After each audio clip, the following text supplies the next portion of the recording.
Hello guys, kasarap na halo-halo oh. Ayan, super kainit kasi nandito naman kami sa halo-halo. Ayan.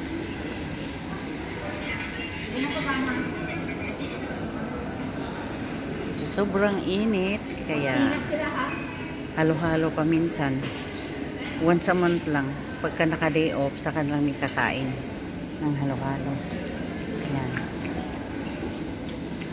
Kampawi sa sobrang init.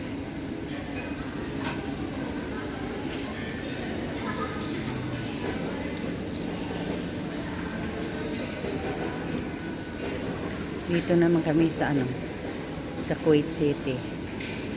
Kasi dapat kahapon yung day off namin.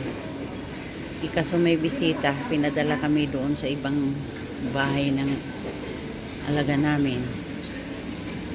Kaya ngayon na kami lumabas. Hindi makapahinga man lang konti. Wala masyadong tao. Sabado kasi.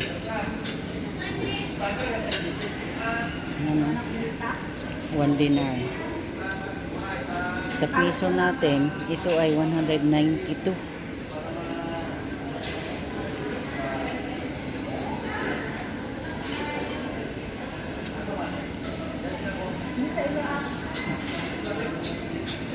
Okay lang, hindi masyadong matamis.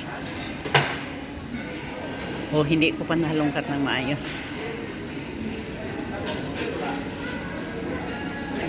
Daming sahog.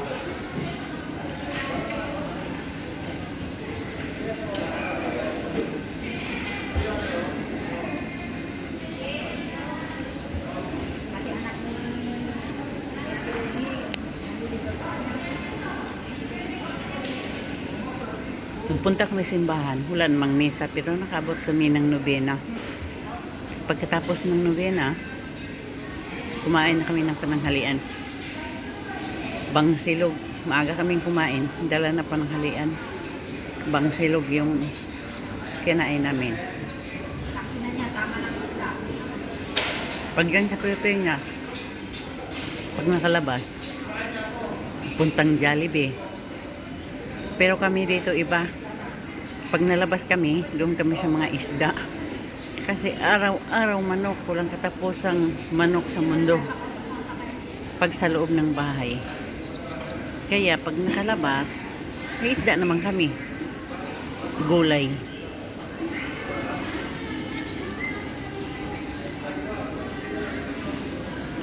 Sino mag-drive? Janet? Ha? Ingat sila, hindi sila kakal. Ito, konti lang yung tao.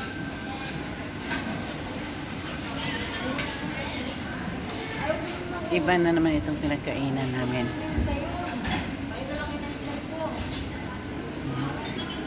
Pero Pilipino pa rin.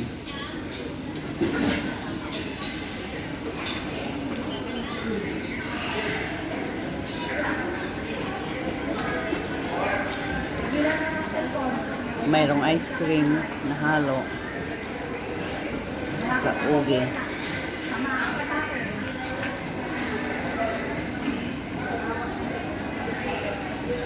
Nagilang mo ang cellphone. Bigyan mo ang mukha mo at kabigit na.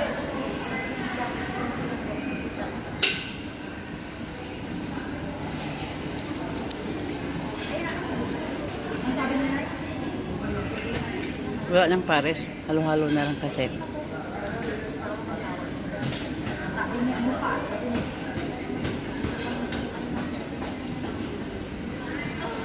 Wala na kaming ibang puntahan kasi kung nakulangan kami ng budget.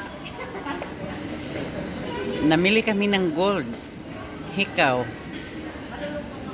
Kasi yung may part-time kami, para na maunang sahod namin sa part-time, binili namin ng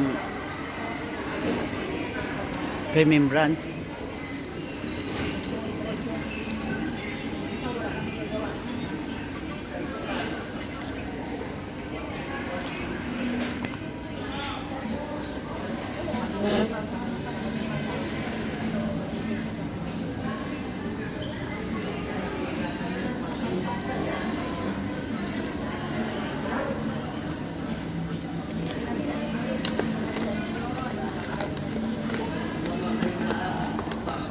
Maaga pa sana ba? Sabi ko sa kasama ko, uuwi na tayo. Maaga pa naman, kaya ito, upo-upo na lang muna. Ito yung hikaw, guys, oh. Yan.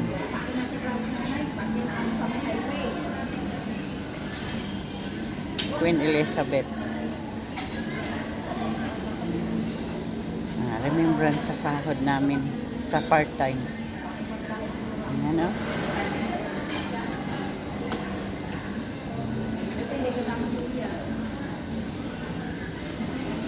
Sige guys, hanggang dito na lang. Salamat.